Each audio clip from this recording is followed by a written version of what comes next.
Hi guys, Jay Knowlton here once again, and today I just wanted to talk a little bit about if I've ever felt like I have regretted coming to Japan. But in the back of my mind, I'll always wonder what would have happened if I never left England, or had I gone back after a year, or even if I went back now.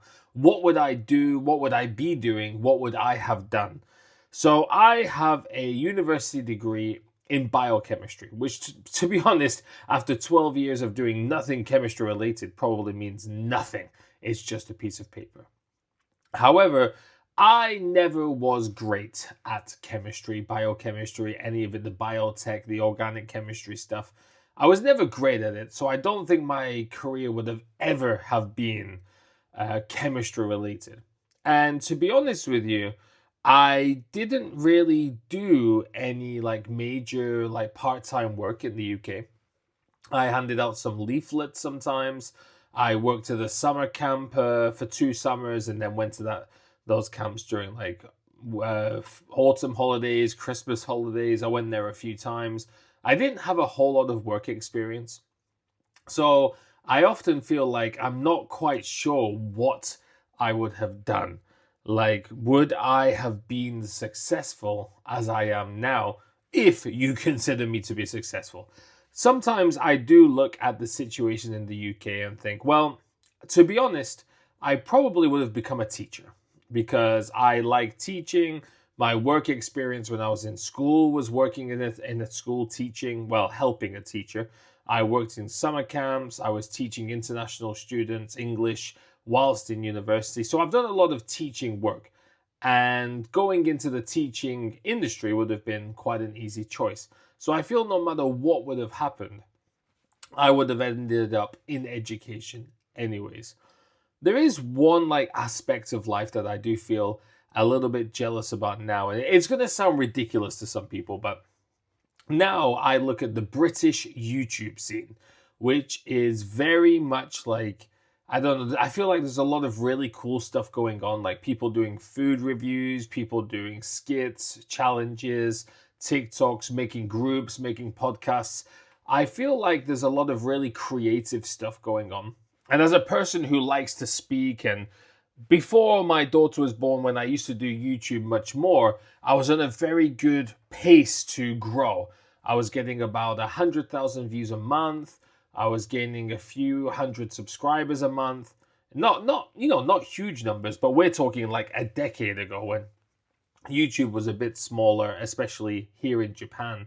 And I wonder if I had have done that in the UK, would I have been able to make something of myself? Because I think looking from the outside now, my basic connection to England right now is obviously talking to my family, watching the news, and watching YouTube. Watching all of these really cool YouTubers do really cool stuff just in the UK makes me kind of wish that I was able to do something like that. It's not something you can do in Japan because it's very, very difficult to film outside, just in terms of rules and culture. Japanese people do not like to be filmed and have their face put on the internet without their permission. You're not allowed really to put people's faces on the internet without permission. Restaurants don't usually like you filming freely inside. It's very, very different. And you don't really see much of that in Japan. It's something that I do wish I could have gotten into.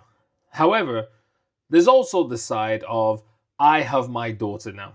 And it sounds like the stupid cop out answer to be like, oh, if I did stay in England, she would never exist. And that does tie into some bigger questions like, if I did stay in the UK, would I have ever got married? Would I ever have had a long-term relationship? Would I have ever had children? We meet people at different times. We can just meet people by chance. I met my wife by chance, and we've been together now for almost a decade. It will be 10 years in May. We'll have been married almost 9 years as well. So it's really hard to judge how life would be. However, the UK is going through a lot of issues as far as I can see from the outside. I don't think I would have stayed in my hometown. Of course, I would have loved to be close to my family.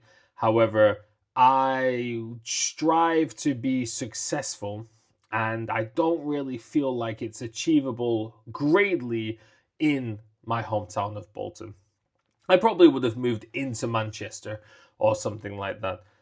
I do think that now there's a lot of, news about, immigration, social media, the economy, worldwide wars and, stuff like that. And it does bring people down a lot. And whereas obviously that news still exists in Japan, people tend to ignore it a little bit more. And that is obviously not good as well. But I think being surrounded by this kind of news too much is mentally strainful for you. Straining. I don't think it's mentally sound to be taking in all of this negative information constantly. I think it's really easy to bring somebody down. I personally have never regretted leaving the UK and moving to Japan. I love my life here. I've managed to build a home for my family. I've managed to build a career. I've got my dogs. I've got all of these things that I can enjoy. And I've got a nice, healthy amount of savings that I don't have to worry in case anything happens. In that sense, I am very happy where I am right now. Of course, I can always wonder what life would have been like in the UK.